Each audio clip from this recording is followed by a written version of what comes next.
Hey, it's Big Ryan the Fat Guy, and it's time to talk about why Miami Dolphins tight end Julius Thomas should be on your 2017 fantasy football team.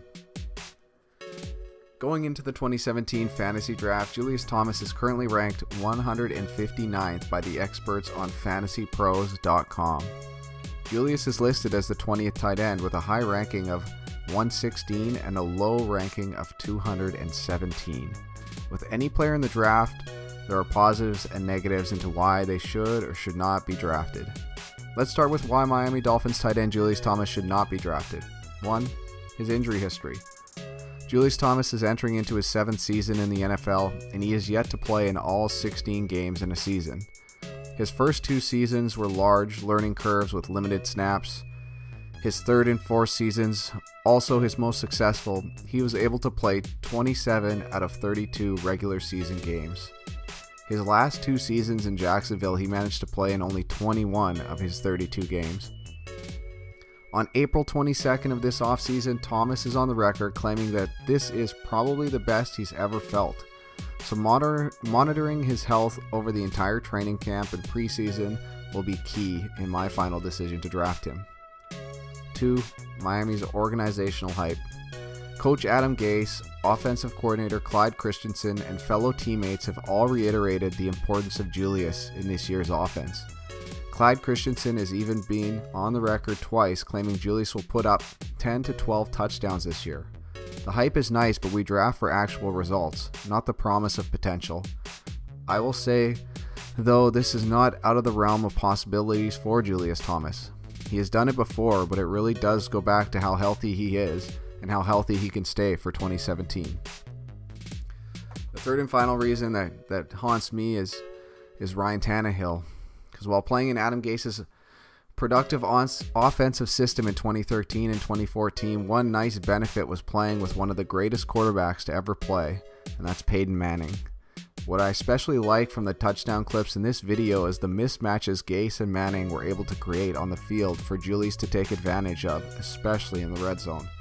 It will be interesting to see the adjustments Gase can make to use the strengths of Julius as well as the strengths of Ryan Tannehill to get the same or close to the same production for Julius in 2013-2014.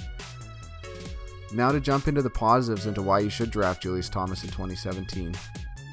The risk of drafting him is low, but the reward of a breakout season is high. As a currently ranked 20th tight end, Julius Thomas will go undrafted in many leagues. In 2013, despite missing 2 games, he still managed to finish 2nd in tight end scoring. And despite missing 3 games in 2014, he still managed to finish 7th in tight end scoring. Also, the tight end position is generally has a lot of injury risk, especially to top end talent like Rob Gronkowski and Jordan Reed.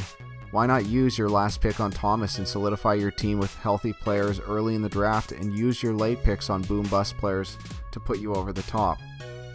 He has done it twice before too in Adam Gase's offense. Julius Thomas has had 2 seasons with Adam Gase, and he managed to put up 24 touchdowns in those 27 games. That is unbelievable.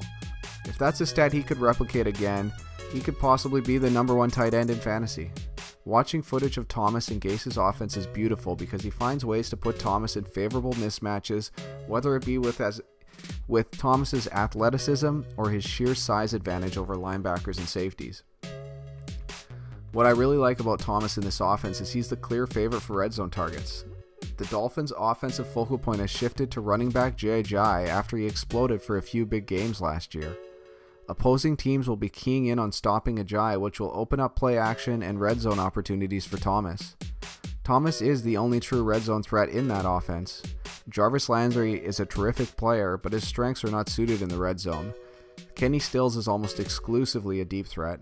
And Devontae Parker has the height at 6'3", but still needs to turn his college potential into consistent production in the NFL.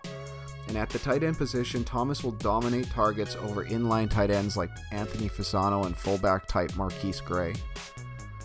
What I like about drafting Julius Thomas is his bounce back potential. To sum up why, he's a late pick. You're picking him probably with your last pick in the draft. He really is a sleeper. And the risk is so low. He's the last pick, but the potential he has is high. The coach he had success with went out and traded for him in the offseason. Adam Gase was provided a year of evaluating his talent on offense and rectified the situation by targeting and landing Julius Thomas to become the clear #1 receiving threat in the red zone for the Dolphins in 2017. And that is why you should draft Julius Thomas in your fantasy football draft.